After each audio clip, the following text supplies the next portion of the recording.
The attack on the Minister for Climate Change stunned a country where only the Prime Minister has security and constituents don't shy from approaching their leaders. Wellington, New Zealand. In New Zealand, members of the public are accustomed to seeing their top government officials at the grocery store or on the street, unencumbered by security guards, as is more common in other parts of the world.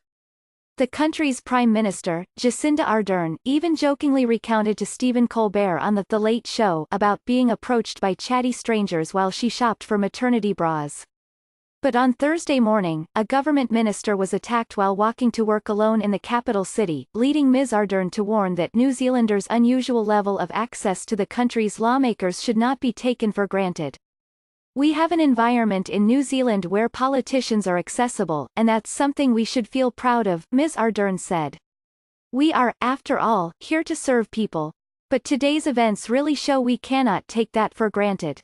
The victim, James Shaw, 45, a co-leader of the left-leaning Green Party and the Minister for Climate Change, told the police that he was grabbed and hit in the Thursday morning attack, leaving him with a black eye and cuts on his face.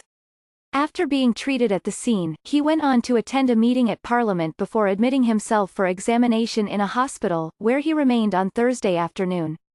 Pete Huggins, a Green Party spokesman, said Mr. Shaw had told the police that his assailant knew his name, although officers have not said whether they believe the attack was planned, or what motivated it.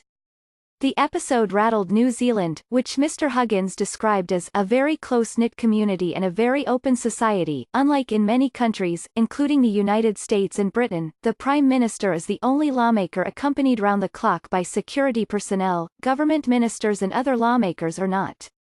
Residents of Wellington, New Zealand's capital, regularly see elected officials walking or cycling the streets alone, and some politicians opt to take public transportation rather than using government vehicles.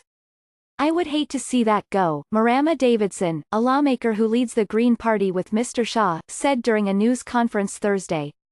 "It would be a shame to lose the way that people can approach us and access us in this country," she added.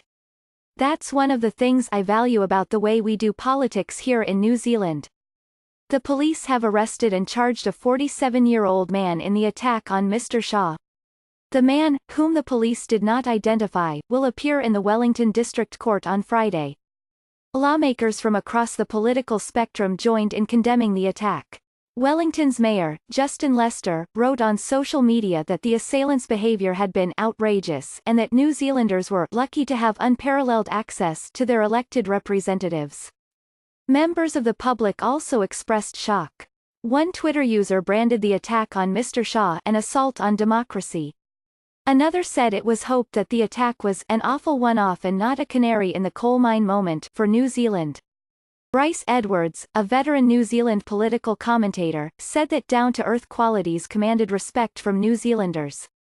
"We like our politicians to be one of us, not above us," he said.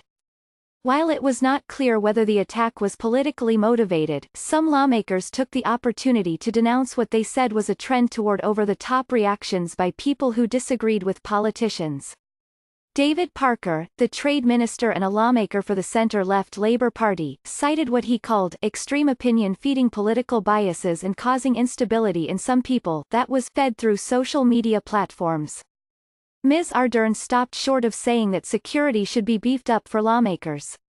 The episode took place in an inner-city area of Wellington, just minutes from Ms. Ardern's residence. Violence against New Zealand lawmakers is rare. The last one to make global headlines in recent years was in 2016, when a then-government minister, Stephen Joyce, was hit in the face with a sex toy thrown by a protester, an episode that caused more mirth than fury.